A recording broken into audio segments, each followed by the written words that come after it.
Hello, Mr. Raine here. And Mrs. Suter, and I'm no doubt here from the relatively poor quality audio and the washing machine in the back. We're in, of course, Mr. Raine's skylight bachelor pad at the top of the Shard. Yes, my dilapidated West London flat, where I battle noise and mold. It's the host for today's lesson 13 on collectivization. So, let's start. Collectivization is a very key part of the course. It always goes alongside. It's very important to realize that collectivization, the purges, industrialization, and to some extent cult of personality all happen at the same time and all linked to each other. So we're starting with collectivization, but always remember that this happens exactly the same time as industrialization, and both of them require each other, and it happens both at the same time as the purges, and the purges are needed to do both. They're all related. So, under the NEP, you'll remember that agriculture had improved. Peasants started selling their excess food for profit. This was generally a good thing. Production had gone up. However, that same production, the food production, was unreliable, and there was still the potential for the vast majority of the peasants to, not really work that hard. Yeah. They were a little bit, they weren't that profit focused, and generally speaking, there probably, when upon estimation, wasn't enough food to go around year to year. Yeah. So the countryside itself, dominated by villages, these villages are miles apart. Russia is a ridiculously huge country. And because of the distances between these villages, they're basically autonomous. There's very little communist central control from Moscow. There's a local headman still dominant in villages, and the communist officials didn't really have a lot of control about what was going on in the countryside. And for especially a sort of a control freak like Stalin, this was immensely problematic. I mean, if we, by way of example, imagine this is the average area of Siberia. Each of those little squares is a peasant's private plot of land. The peasants are relatively lazy because they don't have the equipment, because what's the point? If you can't buy a tractor to farm a very small piece of land, they don't bother. They also can't really be bothered. So once they get their own food and enough some basic stuff, they're not fancy people. They don't need a lot. That's as hard as they work. As well as that, there's lots of villages spread about. This is a nightmare for Stalin, because as Mr. Raine correctly says, people see this and basically don't really know about communism. Remember, they're very illiterate, they don't really go outside their villages, so the communists don't really have a great deal of control. Now, in Stalin's mindset, he wants the same area in Siberia to look more like this. Huge areas of collectivized, so that's all that land's been brought into one big area controlled by one central point. What it does, it allows more efficient farming, because now it makes sense to have a tractor. The tractor's going to farm all that land, it's profitable. More than that, if someone is controlling the peasants, they can make them work harder. They're not working on their own little land, they're being told to work on this. And as well as this, it's easier to keep an eye if people are more concentrated in smaller amounts of places. If you remember the last image, for example, lots of little villages, very hard to keep an eye on. Fewer places, fewer centralized places, you can more easily keep an eye on them from there. Not to mention the sort of mechanization, the ability to use tractors and new machinery, Stalin is hoping that the farms will be much, much more productive. So what was collectivization? As Mr. Suter showed you with the last, it's a centralization of farming, bringing all of those tiny little villages into large collective farms. The small private plots of land are combined into these large farms. They're known as collectives. You have two types. Number one, you have the Sovkhozs. Why not? These are owned by the state, and the peasants are the employees. And you have the Kulaks. This is land, livestock, and equipment pooled and run by a committee with targets from the government. So there are really two types of collective farm. I think the key thing is you need to know the difference, because to show off for the sort of 6 out of 6 to describe the key features question. But in reality, they're both fundamentally are being told what to do by the state and controlled by the state. No more of this private land, private profit. Most people are working directly or indirectly for the communist government. So what does collectivization look like? Essentially, what happened is the old villages, the old private land was all taken over by the government. And they then built communal buildings in the centre. So for example, areas to organise what the peasants are doing. Creches for and education opportunities in some cases, not all cases, some cases for the peasants' children, so the peasant women can go out and work. It's not because Stalin likes them, but actually it's more efficient to have one person look after 20 kids, and then you have 19 of those other parents who'll be looking after their kids go out and work. As well as this, central places where you keep equipment. If you remember that the average peasant in the 1920s doesn't really want to buy fertilizer, doesn't really want to buy advanced tools. We'll talk about tractors later, but even the basic tools, they're not going to buy that. Therefore, work is hard, therefore they make fewer stuff because they work slower and they work less than land. As well as that storage for all the goods. There are some private plots.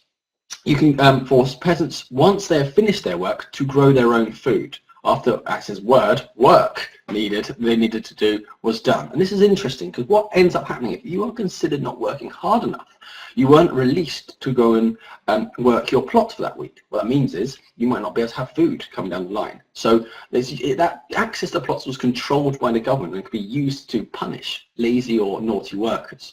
And as well as that, we see, and what very important is the start of the MTS. These are, or the machine tractor stations.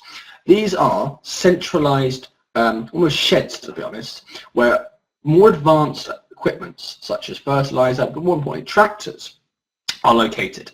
What tractors do is they make farming much, much quicker. You can farm more land quicker because you're rather than digging and ploughing by hand, you're doing it with by mechanisation.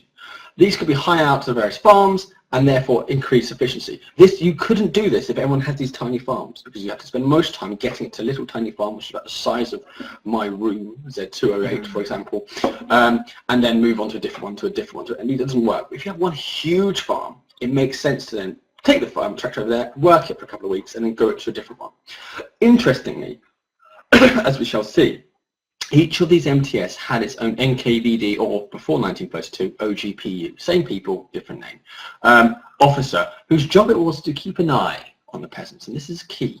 Because now, before we had no one really keeping an eye on them, we now have a system where across Russia, the rural areas have an NKVD zone, keeping an eye on them, writing down names of people who are not working hard, writing down names of people who are suspect, keeping an eye on them from there.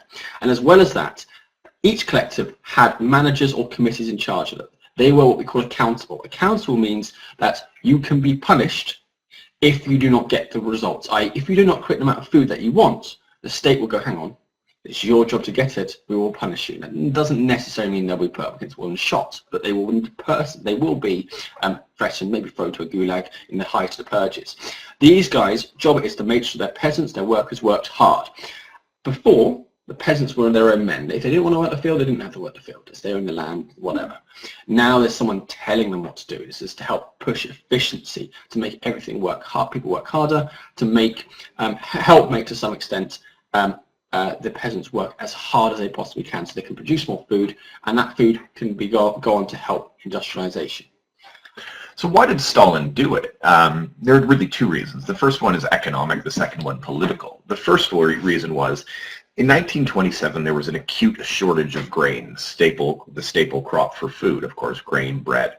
The peasants were producing enough grain for the government. So by collectivizing these farms, the government would have control over agriculture and could control the amount of grain grown in Russia so that everybody could be fed. More particularly, the people in the cities and the factories, which were growing ever so large due to industrialization, which we'll cover next lesson. Number two, it fitted in, broadly speaking, with the communist ideals of common ownership. Number three, there was increased concerns in the quote-unquote procurement crisis of 1928 and 1929 in the cities about food shortages. It was better to look like something is being done about it than to blame the kulaks. Yeah, procurement crisis was really important for Stalin, because Stalin, if you remember, by 1928, 1929, he's securing his control of the government. And at the same time, there's a sudden shortage of food, basically because the peasants make a bit of food, make a bit of land, make a bit of grain, and then don't want to do any more. In order to look like he's doing something about it, he must try and collectivise and blame the kulaks. If he blames the kulaks and says he's doing something, people will be in the cities will be less angry at him. And actually, this is part political in order to keep his control. And as I mentioned earlier, it links with the notion of industrialization, that Stalin is going to push the promotion of big factory labor, building steel, coal works, iron works, mechanic shops, car manufacturers, you name it. But this links with industrialization. He realizes that the laborers who work in the factories need to be fed, and it allows if he collectivizes enough food to be produced that the people in the countryside could feed the people who are working in the giant factories in the cities. And this gives the government something to trade with to get machinery needed for industrialization. So in other words, you trade the machinery that you produce for the food that you're given. Yeah. And I think a key thing of underlying this economic change is the idea that Russia has loads of land, it has loads of peasants, but it's not producing the maximum amount of food for the consuming amount of people and the amount of land. It's about driving efficiency. Now, if you left these peasants to do their own thing, run themselves, clearly they prove that they are quite lazy. So, by putting them under state control, you can force them to work harder. The NKVD can keep an eye on them. The manager knows them by name and will mean that they say they can't go on their private plot. As well as this, by putting them in big farms, it makes cheaper and makes sense to bring a tractor into farm at all, to bring in common equipment. So this is all about increasing the amount of grain. This is in part to help industrialization. Also, if peasants are working twice as hard, you need half as many, so those extra peasants can go to the cities and work on the factories, which is key. But as well as that, Stalin wants to make money from abroad. Okay, but he realizes that no one's going to buy Russian stuff, Russian goods, because they're terrible. They will buy Russian grain. So he is trying to expand the amount of food, expand its reliability in order to trade externally. And that's a big thing coming in due course. Now, on the political side, it allows him to destroy the Kulaks. You'll remember that the Kulaks were a certain breed of small farmers who were created by the NEP. Remember, the NEP comes along and says, okay, you grow X amount of grain, you have to give that to the government. Anything left over you can sell for yourself. And there are two really groups of people created by the NEP. There's the net men, the small traders, and then there's the Kulaks, the small farmers who then sell their grain or sell whatever they happen to be producing that's extra and left over. Stalin hated this. Of course, the NEP is anti-communist. It's individualistic, and it would mean that there are people who are potentially becoming successful in their own sphere, and these people are successful independently and not dependent on Stalin and the party. So it allows him to destroy the kulaks. All of these people have their farm shut down, and they're sent into a collective farm to work for eternity. And it allowed him to blame them for any inefficiencies in production. Number two, it also helped him gain control of the countryside and the peasants, which had changed little since the revolution of 1917. You'll recall that the peasants didn't support the Bolsheviks in the revolution. They still weren't overly supportive of the Bolsheviks. They, as we mentioned earlier in the lesson, preferred to be left alone to get on with it themselves. And Stalin, of course, being the type of man he is and wanting the type of control he does, wants the control of the countryside. I think it's really key to get your head around how collectivization gives him that control. Before, there was almost, if you ask a communist what's going on in the countryside, they're like, I don't know, there's lots of farmers and it's all very vague.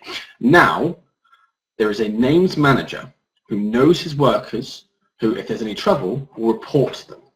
The manager is an appointee of the Communist Party. There's an NKVD agent in every area now keeping an eye on named people. There's no longer this wild backwater where no one ever really goes. Everyone's got a name, everyone's got a number, and it's easier to track, easier to keep an eye on these people because they're in one more collected central place. It isn't perfect, but it massively helps Stalin penetrate, get inside the rural areas. So the big thing is, why does he focus on kulaks? And I think from the outside, like, kulaks largely don't exist. Like, there are some farmers who are better, and if you are interested in stretching yourself, there's a fantastic book called People's Tragedy by Orlando Figes, who tracks one of these kulaks. He is intelligent and he's not lazy.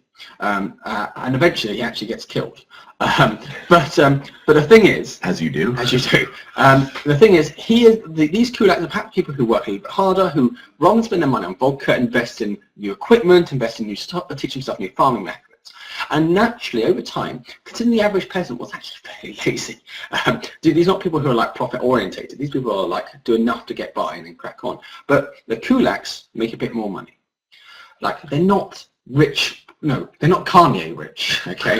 They are but they're a little bit wealthy. They might have a roof made out of metal, for example. That's a level. And they are certainly not a threat, okay? They are not counter-revolutionaries plotting the downfall. However, they are a convenient scapegoat for a number of reasons. First, it's a vague term. You can accuse anyone of being a kulak. Number two, the jealousy against these kulaks who had a little bit more money. And more importantly, we're seen in the villages of being holier than thou, being almost smugly better. And there's a lot of jealousy which came from that, meant that by Stalin saying we're dealing with kulaks, there's a slight, like, in a basic, quite illiterate, ill-educated, backwater peasant, like, villages, like, oh yeah, he got the kulak, yeah, that's fine. The idea, because what happens to all the kulak stuff is it gets split out amongst everyone. So the idea of, like, Stalin comes along, deals with that kulak you hate and gives him some of your, give you some of his stuff, works quite well. And it helps justify collectivization. The argument is, under the NEP, we had kulaks. You remember that kulak you hated? Oh yeah, like, because of the NEP that helps. But what we need is collectivization, which will share out everything. And this does work for some jealous and petty villagers. In order to find them, Stalin initially asked his local party bosses to hunt them down and give their names to the NKVD. Remember, this is the same time, roughly, that the purges are happening. The local officials are being two jobs though. Yes, they've just been told by Stalin to find the kulaks. However, they're also judged by the amount of food their region produces. You are not going to arrest and throw in prison your most profitable, most effective workers who make the most amounts of grain. So they don't do it. So Stalin then sends out 25,000 urban party activists to hunt for the kulaks. These people know nothing about rural life. They know nothing about farming, but they are ideologically sound. They love communism, they hate kulaks, and they believe in them. And they're called the 25,000ers. And on the decree of the 1st of February 1930, Stalin gives the power to use quote-unquote, and as always deliberately vague, necessary measures to deal with the kulaks. And what essentially happens is the land, the livestock, the equipment are all taken from the kulaks and actually used to set up the new collective farms, and some of it shared around the other peasants as a sweetener. The idea is these average peasants, these stupid peasants, might be a little bit reluctant to change, be part of a collective farm, but now that you've got the kulaks tin roof, oh, Stalin has done it again. So the kulaks are a convenient scapegoat, someone you can bring on board and someone you can turn collectivization into almost a heroic thing. Okay, you're giving away from these petty kulaks, and that guy you hate, yeah, again, we've dealt with him, and collectivization is the way forward to make sure he doesn't have power again. So how did this all go down? The initial setup pushed by Stalin linked it to the Kulaks and spread hate-filled propaganda to get most Russians on board.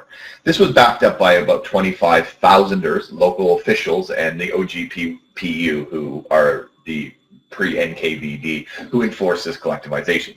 The peasants who resisted, some of them did so through riots. Mostly they did passively. They would slaughter and eat their own animals rather than giving it over to the government before the government could get them. And in 1930, the party declared half of all farms to be collectivized.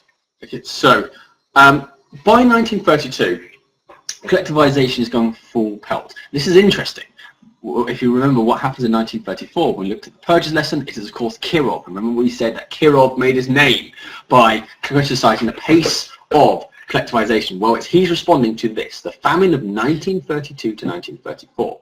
Stalin, in 1931 or so, decides that in order to fund industrialization, in order to buy foreign machinery, to pay foreign managers, to pay foreign experts, he needs foreign cash. Now, obviously, they don't want to know, the foreigners don't want these terrible Russian goods, but they will buy Russian grain. So therefore, Stalin decides that he needs to get more grain to export. The 25,000ers who had been hunting down the kulaks had also then become people who led the way in how to run these different collective farms. They turned out to be terrible farmers because they're all urban workers who don't really know very much. They're very ideologically sound, they believe in communism, they're very loyal, but they don't actually know about farming. And production therefore slows. There's a lack of equipment as well being made, so there's a lack of tractors, for example, to help make farming more efficient. And actually the peasants themselves, although they're being made to work harder, are not still sort of passive resistance to some extent. The idea of, yes, you work, because if you don't work, you're going to get shot, but you work slowly. You might break certain machinery so it can't be used. very much passive resistance sort of thing. So in 1931, there's a drought, and that reduces the amounts of crops. However, in 1932, Stalin continues to demand the same amount of grain for export. Okay, he wants 1.73 million tons of grain to be given to foreign aid in 1932. The idea is that that grain needs to go out so that they can get the foreign money in, so they can pay for industrialization. This obviously leads to a huge famine in rural areas, particularly in Ukraine.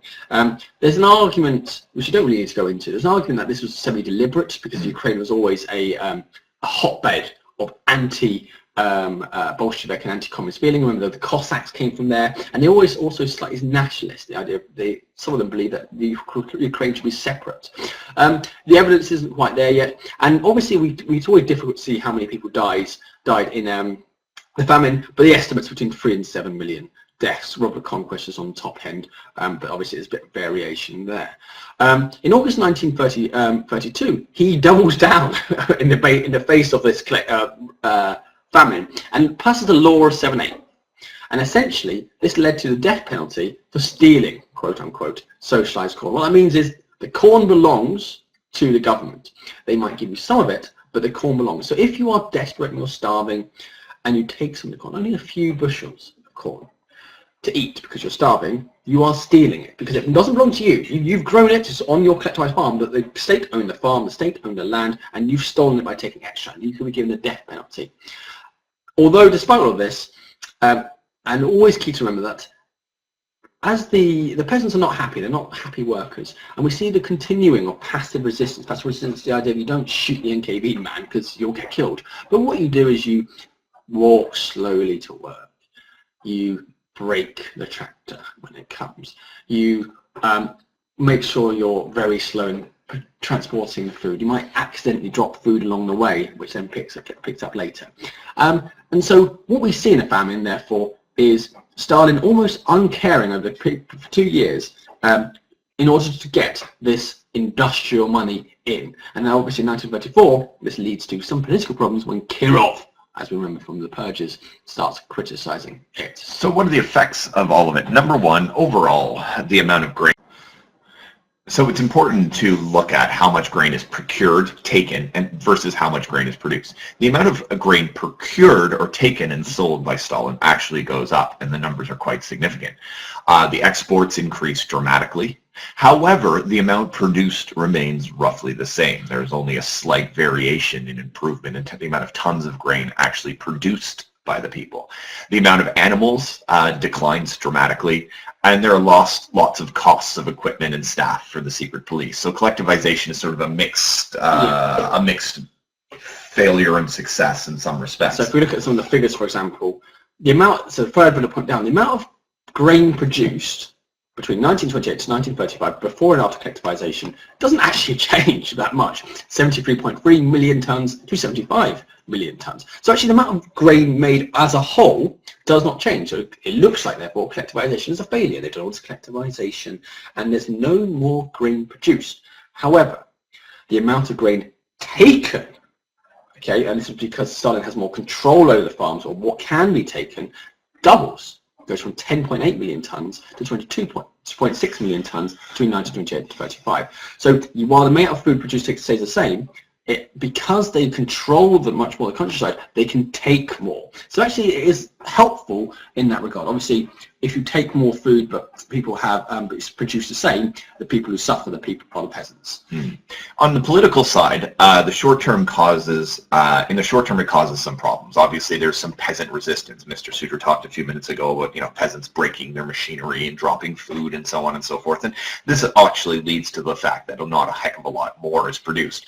But also within the Bolshevik party you have key people, notably Kirov, starting to criticize Stalin and criticize collectivization. There probably in many ways leads to the murder of Kirov. There's an interesting murder. A conspiracy. Yeah, there's an interesting murder mystery around the death of Kirov. Anyhow, long story short, the people who were meant to protect him just don't show up for that shift, and he gets murdered, believe it or not. So anyways, long story short, if you want to read more on the murder of Kirov, I really highly suggest it. You can go into the folder section and look up the extension reading on the Kirov murder, or ask myself and Mr. Suter to furnish you with some of this reading, because it is really kind of interesting. But anyways, I digress and move on. The long term, this did have positive benefits, of course, over the countryside, which had basically had been a lot unto itself. These people just ignored what was going on in Moscow and got on with their lives. Not anymore. These people were under full control. They were watched by an NKVD agent. The communists and the Bolsheviks were there. The human cost, on the other hand, dramatic, tragic, absolutely appalling number of people die due to the famine. Life is not better in these collectivized farms. People are being oppressed. It's easier, peasants are easier to get oppressed. So, the summary of what's happened. Collectivization aimed to improve the reliability, not necessarily the amount, although hopefully that was hoped, and obviously that failed, but the fact that grain could be more reliably supplied to the cities by having more control of the farms, more control of what was given. And also, as well as that, if you manage to make a peasant work twice as hard, you can put that extra peasant, obviously, like, so Johnny the peasant worked twice as hard. We don't need Bill. Bill can go to the city and work in the factory, which was really needed. Okay. It was also intended to increase control of the countryside. Broadly, both of these, it was successful. Overall, it's important to know, though, in terms of the actual amount of stuff made, it doesn't actually increase, although more is taken. Okay, and it comes at a huge human cost. So yes, it's increased control. Yes, there's more reliability going to the countryside and because trade, but actually the people who suffer are the peasants themselves, who are forced into this lifestyle, suffer famines, suffer massive decline in quality of life, and having to work harder. Essentially the story of everything we talk about Stalin, to some extent. Stalin benefits, everyone else loses to some extent. It's been emotional. That's our lesson on collectivization. We look forward to seeing you again when we talk about industrialization.